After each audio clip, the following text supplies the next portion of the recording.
Oh, man, I was muted. All I was saying is that we are shameless. We are shameless up in here for Serie A match day 7. And we are coming to you straight up for a nice, short, but sweet recap of match day 7. And as we said, we are extremely shameless. The goals don't come in the form of Batty goal anymore, but it's more than enough when your goalkeeper saves not one, but 2 penalties. So shout out to Fiorentina and their fans for enjoying the match of the day. Let's jump into it right quickly. Make sure if you are watching anywhere, you like the video, subscribe if you are new on any of the platforms. Fiorentina 2, AC Milan 1, Monza and Roma 1-1 in another disappointing result for Ivan Juric's men, and we'll get into that. Board draw of the match day goes to Bologna and Parma, a point each. Pedro Rodriguez is still rescuing Lazio in the nation's capital. That is unbelievable. I love seeing his face when he scores 2-1 over Empoli. Juventus really bombed those points. They had points on the cards and they threw them away, much to the delight of me and everyone else. Shameless, cuz. Shameless FC. Shameless FC coming at it. We'll get into the specifics of the games later on. Inter get 3 points against a 10-man Torino. Atalanta smack 5 plus Genoa. Udinese get the points against Lecce. Verona in the Derby de Venedetto. I think it's called Veneto. Sorry, I don't even know how to say it properly. Beat Venezia, and Napoli defeated Como in a really, really good game as well. Let's go right into the intricacies of the match day. Marcus Tikus Thuram got himself on the sheet not once, not twice, but thrice. The first hat trick for the Frenchman for Inter. He loved getting it against a 10-man Torino. 3 points for Inter, 3 goals for Thuram. You know exactly what this game was if you do follow this channel. So as usual, for this particular show, we only spend a minute talking about Inter Max, but he's fit. He's fantastic. And back from the international break, Inter should be welcoming back a fit Nico Barella from injury. And barring any injuries for the rest of the squad, Inter should be going into their difficult fixtures coming up. I believe that we've got Juve very, very soon. I think it's 2 match days back. And we'll see how everything is there. Let's move on straight away. Juve Cagliari finishes 1-1. Dusan Vlahovic scores the first goal of the game in a nice touch as well. Check this. You know, I'm not a hater. Very nice. I hate the fact that a player as good as Gleison Bremer has to miss the entire Campionato. I hate the fact that one of Italy's best center backs that is projected onto the world to make our league look good is down. I hate these fixtures. I prefer the Napoli kit I wore against Juve. I got a couple of decoys that I can pull out of the bag at points this season. You just got to get lucky. So the Bremer thing's a nice touch, but overall, that's not going to mask the idea that they were scared to commit. Juve was scared to commit all the way. And I need to ask the question, like, you weren't scared to commit with 10 men in the Champions League away in Germany. So why are you scared to commit and go for the jugular even at 1-0 against Cagliari in Turin? You need to get those points. Penalty awarded. It's the right call, technically, for a penalty. The Douglas Luiz situation, I think, needs to improve a little bit. I don't want to speak too much about Juve in a negative light because it paints me in a biased point of view. But also, I will be on the Bianconeri zone tomorrow talking about all this sort of stuff. So if you're interested, head to the Bianconeri zone for our 3rd show of Touchline Talk.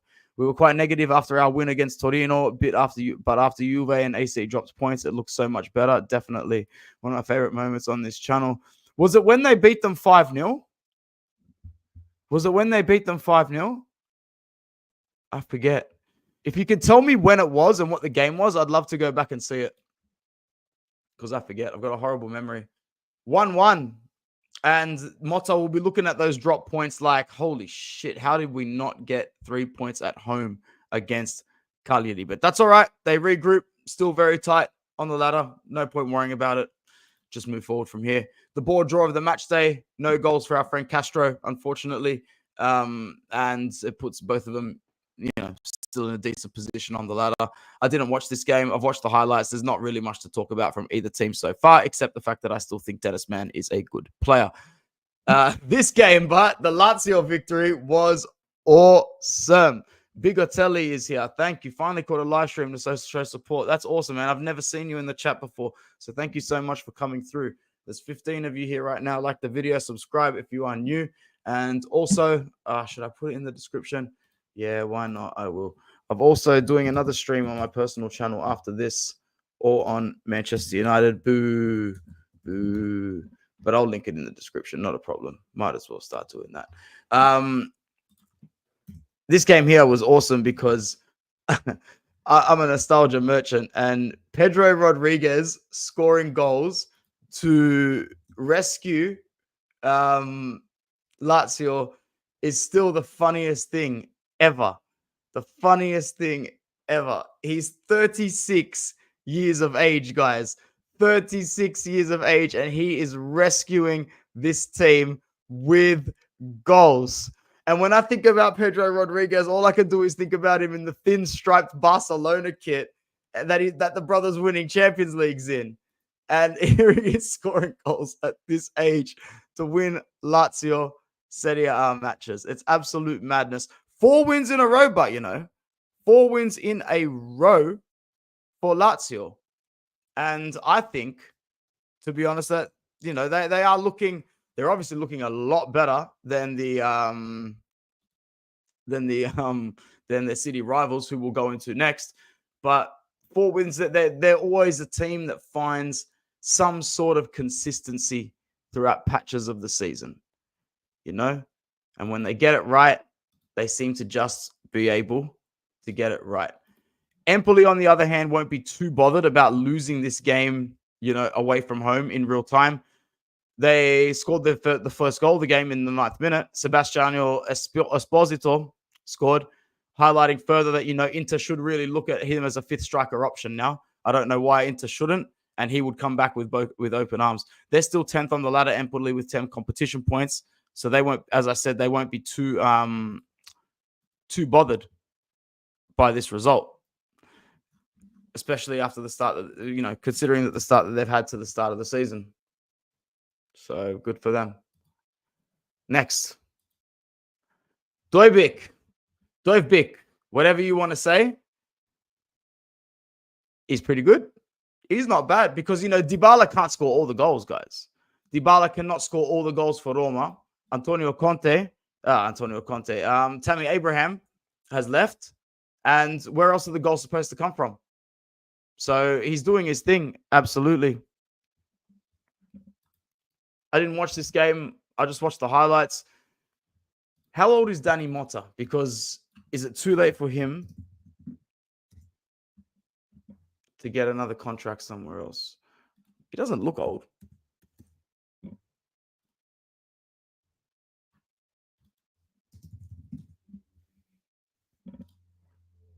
Oh, man, he's not old at all. Yo, it is just a matter of time before Danny Motta gets a contract elsewhere. It is just a matter of time. It is just a matter of time. He's 26 years old, Luxembourg player, and he's been very, very good. He scored 28 goals for Monza in the 4 seasons that he's been there. He's very influential in a lot of their results and a lot of the times that they grab competition points. You can always bang on Danny Motta having a good day. So I actually do think that a contract is coming soon for that guy. Monza, on the other hand, they still need many, many points to ensure that they're going to survive this season. Roma, what do we say about Roma, guys? There was rumors coming out just this week, that Ivan Juric is on the line.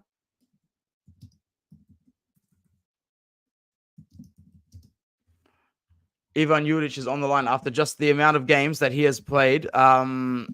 And how can that be? How can that be a case after you've only given up De Rossi? And apparently the rumors were that De Rossi would be coming back. I don't know what's going on with this club. I don't know what's going on with Roma, but it's a little bit sad to see because I like to see them do well. And I liked what they were building, even with Mourinho there. That was the perfect stopgap to something a little bit better. And they just completely bombed it. Completely bombed it. And it's really, really disappointing. They're an absolute mess. I feel for their fans They had to go from such high highs to pretty low lows very quickly. Matthias says they need to give Juric time. I agree. Definitely. Definitely. All right, moving on to the match of the day.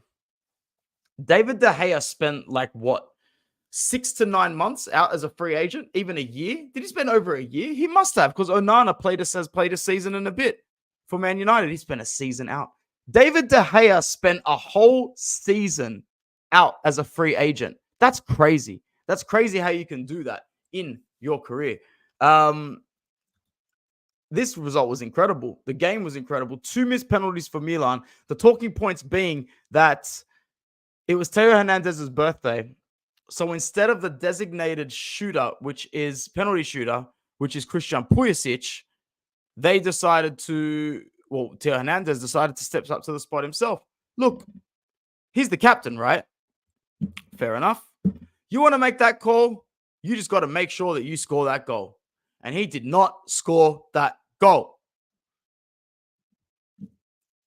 Apparently, Fonseca was pissed off, and it had to be Pulisic who took the next one. But apparently, Tammy Abraham steps up next time, and he is saved by De Gea as well. Crazy, crazy moments, because Christian Pulisic is the designated penalty taker for this team. And not only once, but twice did he not step up to the plate on this day. It's the sort of comedic act you can only enjoy if you're a rival fan. It's the sort of embarrassing thing that tells you the deep issues that are going on in your club. These things do not happen at clubs with a management system that is being drilled into the players well. And, it does present everything that people are saying, like Ben. Milan have locker room problems at the moment. That's an embarrassing moment to not get those points, to have so many opportunities to win that game. Pulisic, ironically, is the player that gets on the score sheet after the hour mark. But hey, it is what it is. And big up to David De Gea. I love seeing him do well. As a Manchester United fan, I love seeing him do well. He was treated pretty poorly by fans for a large majority of his career. Ironically, was never considered a good penalty saver as well. He actually went a very long period of time without saving a penalty for Manchester United. And the fact that he saved not one, but 2 against AC Milan is just absolutely bizarre, to be honest. Absolutely bizarre. But big up to him. I'm sure he'll enjoy a few years at Fiorentina.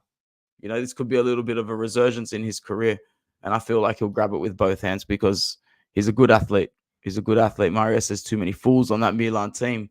If you say so, bro. If you say so. We are moving across to another former Manchester United player. Well, 2, really, when you think about where this Napoli team's going. Scott McTominay, McSauce, McFlurry, McChicken, McMuffin, McMayo. My God, did you know that even when I've been kicking it with my boys here and there watching games, I've been like watching him warming up on the sideline. I'm like, put $10 on McSauce, put $10 on McFlurry. You guys don't know what you're doing. And I'll put the $10 on, and he'll come on and he'll score. He'll score. There have been also moments where I've gone to sleep, to bed before Manchester United have kicked off. I'm like, oh my God, McTominay is like $11 to score a goal. What is this crap? What is this bullshit? He's coming on to score for sure. Bang. Scott McTominay did fantastic things for Manchester United in sporadic moments of time, but he's not a great footballer. He's not a great technical footballer. He's doing exactly what he did for Manchester United for Antonio Conte on a more consistent basis. Yes, it was his first goal, but I'm talking about just being a catalytic player in the stylistic run of play. He is suiting that 3-5-2 under Antonio Conte like way more than I thought he could. Way more than I thought he could. I thought he'd be coming off the bench like all day, every day, and just being a sporadic member of this squad. But like, he's kissing the Napoli badge. Like, he's kissing the Napoli badge. He is being praised by everybody. Everybody. And you love to see it, guys. You absolutely love to see it. He's off to a great start in Serie A. And after joining from Man United, like, he's at the team. He's now at the team coming first on 16 points. I will say that the guy's got a real high footballing IQ as As you know, he's very much an Arturo Vidal type player, in my opinion. I see a lot of similarities in the way that he bombs forward as well. He's just well built. He's well built. So good for Mick Sauce. Good for McTominay. And I guess you can start calling them, Mick Lukaku, because they are absolutely killing it. Killing it. And Conte is bullying the league, and he's not playing the Super Cup. So there is a very good chance that you're looking at your premeditated champions right here. They are the biggest threat to Inter's crown. However, there's a great comment here from Juve Cornercast. I think if Napoli somehow lose Lukaku to injury, they'll be vulnerable in attack. 100%. He's carrying the side, not only theoretically, but physically forward 20 meters as well, in the way that he carries and presses on the attacking front when he doesn't have the ball. Do you think we should bottle our first Coppa Italia match to preserve the players? Who's that up against, my brother?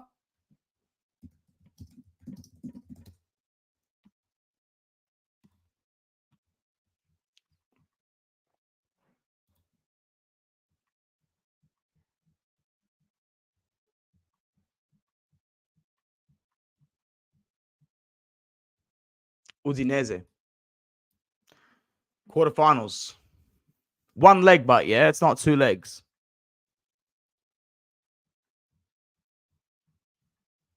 Oh, it's not the quarterfinals. It's the fucking round of 16. Yeah, it's one game. Udinese. Is it at the San Siro? We're not going to bomb it because we can win it too easily.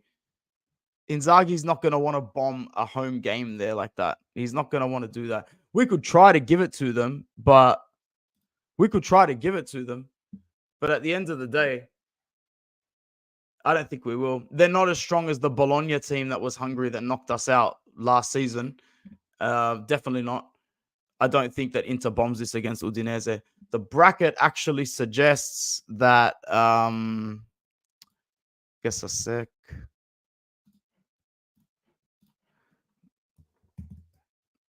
The bracket suggests that Inter are going to play the winner of... Sorry, I know it's an absolutely horrible way to mirror this website, but I know you can vaguely see it. Inter and Udinese will play the winner of Lazio and Napoli. So a quarterfinal against Lazio and Napoli is still very winnable because, to be honest, Antonio Conte hates these cup competitions. Roma will play the winner of Milan and Sassuolo. Atalanta Cesena will play Bologna Monza. Empoli Fiorentina will play, of course, Juve get the easiest route. All right, interesting. There's too much Coppa Italia left to look at, to be honest. Like I said at the previous stream with Mattia, we're pretty much just talking about the Super Coppa at this point. So big up to Napoli and Antonio Conte. But no, Inzaghi's priorities are definitely still going to be the Scudetto this season. But I think the Super Coppa, for all the reasons we described in our previous stream, Mattia, are at the forefront of his thinking. No, I can't trust Inter in the league. And yeah, exactly. I know exactly what you mean, bro. You're a part of Pessimism FC, King Darian. We know that. Bro, this was actually a really good game. Verona versus Venezia in this derby. It was a really, really good match. Venezia actually opened the scoring. I forget who scored it. It was a header at the back post after like 1 minute, 2 minutes even. It might have been Oristano who scored the goal. But overall, both teams really needed points. Venezia went into this game bottom of the ladder, and they now stay bottom of the ladder because nobody in front of them picked up a win. You know, all the teams ahead of Venezia in this game, Monza, Genoa, Lecce, Cagliari, Parma, Como, Bologna, none of them picked up a victory. So this was a really good chance for Venezia to get 3 points. These are the sort of 6-pointers in the relegation battle that you really want to pick up. On match days where the 6 teams ahead of you do not get points, you need to win these games. But it wasn't them. Instead, it was Verona. And now Verona are up to 12th or 13th, in my opinion. They've extended their gap. They've got their 3rd win of the season. They haven't drawn a game yet. And 9 points for them as well. As I said, really, really good game. It took Verona pretty late to score the winner. It was actually an own goal from Jorgensen in the end. Castellanos with a header at the far post. It wasn't on target. The keeper actually tipped it into the post and in. So it was an absolute disaster of a result for Venezia. Texten scored in the 9th minute, so it was an entertaining start to the game. 2 goals in the opening 10 minutes. There's 21 people here right now. I didn't realize. That's really nice. Subscribe to the channel. Let me know if you are new. And if you really hate Manchester United and like seeing Man United fans complain about it, subscribe to my new channel. It's called Priv FC, PR, VFC. The link to the next video is in the description. I'd really appreciate any support it gets just to get it off the ground. If you're looking for reasons why I'm doing that content, ask later. It'll come up. Decent game for Verona. Decent way to get 3 points because they'll really want to stay out of the relegation zone as much as possible towards the end of the season. When everything nitty-gritty counts for everything nitty-gritty, you want to stay on the back end of it as much as possible. The back end of it as much as possible. Who's next? Oh, yes, it is Atalanta 5-1. Now, remember we said previously on this show, on this particular piece of content, Gilardino is in for some rough shit. Gilardino is in for some rough times, man. And Genoa are struggling. Welcome back to Serie A, Genoa. A club that I'm not too fond of, to be honest. They've got 5 points, and now it pisses me off that one of those points was against Inter. 5 points. They haven't won a game in 5 games. They've lost this one by 5, and they're just looking absolutely crap at the moment. Atalanta are gaining their feet. A good win in Europe midweek. Retegui gets his first match ball, his first hat-trick as well. That didn't take long. 7 games and he's got a hat-trick. That's the Gasperini system. Stat padding you to the moon and back, Matteo, and enjoy it, Matteo. Stat pad your culo, Matteo, while you are there. Edison, who's actually starting to perform very, very well. Very, very well for Atalanta. I'm not too sure what's going on with his contract because he's been just in great form. 25 years of age, rumored to link with Liverpool as well at the moment. Valued at 40 million. This is the Atalanta model to a T. To an absolute T, my guys. Market value 40 million. Like when he signed from Salernitana, it was 2022 and he was looking good then. But like he was worth 12 million in 2022. He is now worth 40. The Atalanta model never fails. They will never sack Gasperini. Ever. Ever in their history. Gasperini will be 80 years old on a vent. Atalanta model never fails. That's an insane increase on price. Insane increase. Insane. Retegui looking in scary form. I don't actually rate him that highly. I think he's decent. Funny enough, he actually reminds me of the way Gilardino actually used to play. To be honest, he's that sort of forward. But yeah, this system that Gasperini's got going that has worked for so long, it's just going to keep him in that nitty-gritty of finishing in between. I was going to say second, but I'm going to say like in between 3rd and 8th or 3rd and 7th every single season. And as long as he keeps doing something with the squad and turning over money, they're never going to let him go. I hate Man U, but you are my guy, so you got another stuff. Of course, thank you, my brother. I actually appreciate you so much. He got Atalanta a European trophy, so yeah, they'll keep him until he is 80. Oh, absolutely, bro. That's what happens when you make history and make money at the same time doing it. He's decent, but good for a team like Atalanta. Well said. The show ended up being very nice and very, very interactive. I really appreciate it, gang. Atalanta, they've moved up to around 7th or 8th on the ladder. We'll get to that slide eventually. Gilardino, you can have your work cut out for you, man. Honestly, you're scrapping and you're going to keep scrapping. Bro, this free kick was off its head. I love those little free kicks, man. 1-0. Udinese, Zemura in the 75th minute, getting what you'd call the most vital of goals for the most vital of points in this situation. 2 clubs that can expect to finish, in similar positions this season on the ladder. But what a free kick, man. Like the curl on it, bro. Just the way he sets it up. It's an absolute peach. And I hope to see more goals like that in Serie A. Starts it right from the center. Yeah, good on Jordan Zamora. And the way that the team celebrated with him afterwards, like there's just the swing on this free kick, cuz is just beautiful. It's just beautiful. 3 points for Udinese. 3 points. We are here at the ladder. I'll get to that question in a second, Benjamin. All right.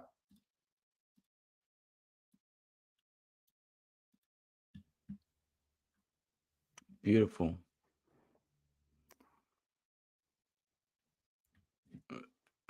So, sorry, I'm just trying to make a little sense of what we're going to say before we talk about it. You can't really talk much about the ladder points wise, but if you holistically just focus on where the teams are sitting at this point of the season, it's starting to shape where you'd think it would start to fall, give or take a few positions. Lots will change. So far, I guess you could say that it is disappointing to see Monza only collecting 4 competition points and no wins yet in 7 games. I forget what the longest streak is. Longest streak, no wins in Serie A season.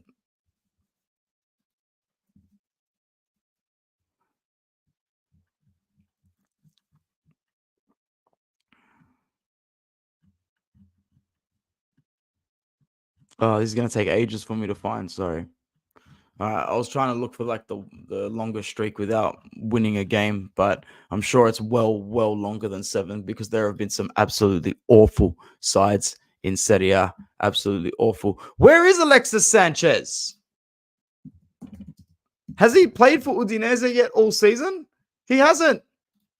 He has not played yet this season. He has not played yet this season. He's injured. He is injured.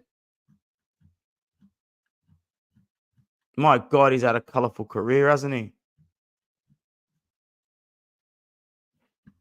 He agreed on a 2-year deal, so I'm sure he will come back eventually, but type in injury.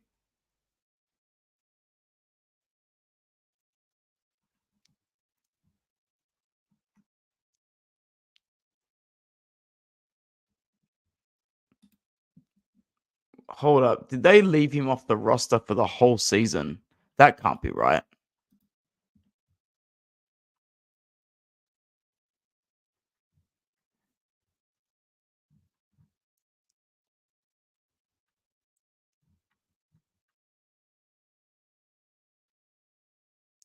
Ah, holy shit. They've left him out of their Serie A squad momentarily.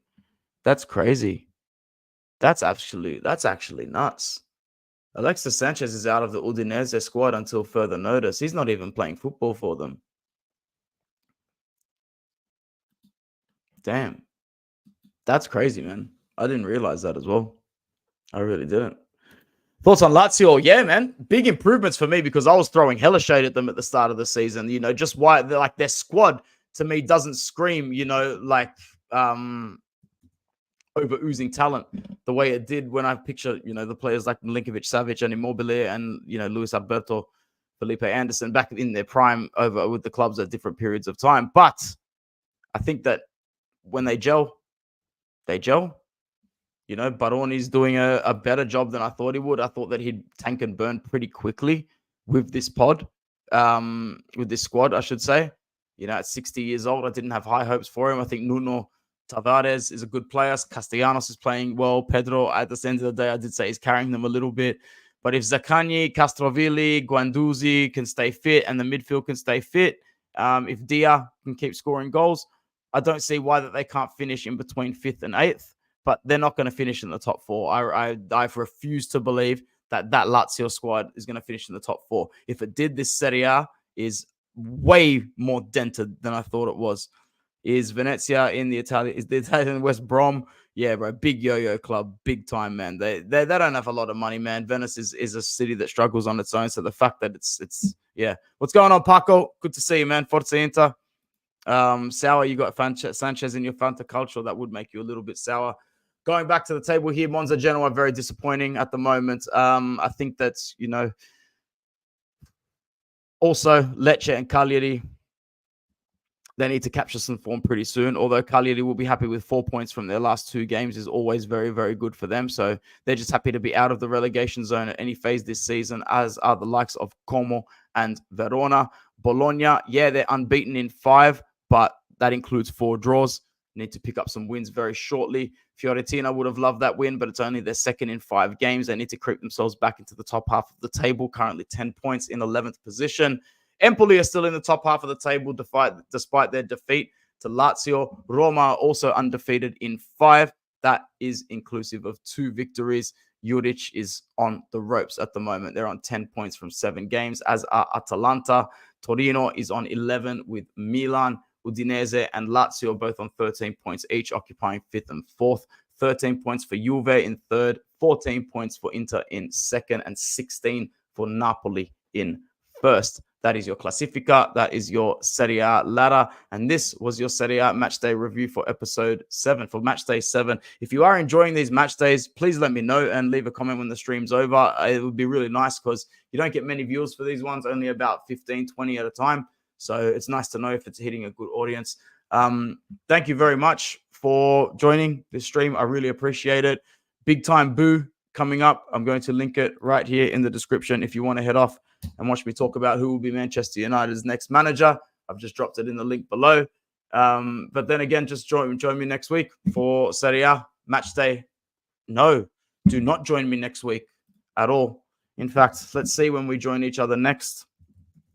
Because like Mattia and I absolutely despisingly described in the last stream, we have our second international break this season, and it's October, early October. That's not good. The next Serie A match day is on the 20th of October.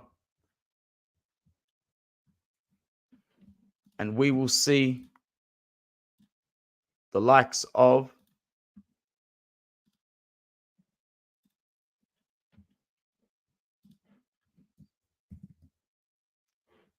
Genoa host Bologna, Como host Parma, Milan play Udinese. That's not an easy game for Milan. That could be a backbreaker for Fonseca. That could be like a 2-2 or a 1-1 that breaks Fonseca big time. These international breaks suck. It's way too many games, bro. Way too many games. Ooh, if we win the Nations League, we automatically qualify for the World Cup. That's a good incentive. Are you talking about Italy, right? I hope so. Como hosts Parma. My money's on Como to get 3 points there. Juve Lazio, that'll be a pretty good game. I'll predict Juve to grind that one out. Empoli Napoli could be a tricky one for Napoli. I might predict a sticky 1-1. Venezia at Atalanta. Sorry, Venezia host Atalanta. Lecce host Fiorentina. Cagliari host Torino. Inter travel to Rome. And Monza travel to Verona. Pretty all over the shop match day. Coming back from international break. So we'll talk about that a little bit later. My name is Anthony. Thank you very much, everyone, for joining. It was a good crowd. I will see you soon. Ciao.